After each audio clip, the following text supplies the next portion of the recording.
বন্ধুরা, ঘোষণা করে দিল বিসিসিআই, শুরু হতে চলেছে মহিলা প্রিমিয়ার লিগ WPL 2026। প্রথম দিনেই মহারণ, মুখোমুখি হবেন হরমনপ্রীত কৌর ও স্মৃতি মান্ধানা। 9 জানুয়ারি মুম্বাই ইন্ডিয়ান্স বনাম রয়্যাল চ্যালেঞ্জার্স বেঙ্গালুরু। টুর্নামেন্ট শুরু হবে মহাসমারোহে। 10ই জানুয়ারি মাঠে নামবে ইউপি ওয়ারিয়র্স আর গুজরাট জায়ান্টস। এদিন আবার খেলতে হবে হরমনপ্রীতদেরও, প্রতিপক্ষ দিল্লি ক্যাপিটালস। 16 ও 17 জানুয়ারি পরপর দুদিন ম্যাচ বেঙ্গালুরুর। প্রথম দিন গুজরাট, পরের দিন দিল্লি।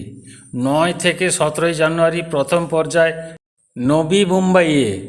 তারপর 19 জানুয়ারি থেকে 5 ফেব্রুয়ারি দ্বিতীয় পর্ব বরোদায়।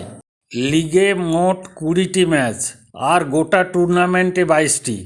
3রা ফেব্রুয়ারি এলিমিনেটর, 5ই ফেব্রুয়ারি জমজমাট ফাইনাল।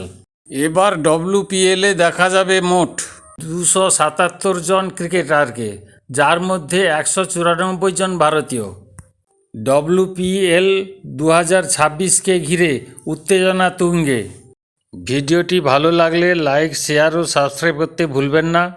ভালো থাকবেন, সুস্থ থাকবেন ও নিজের খেয়াল রাখবেন।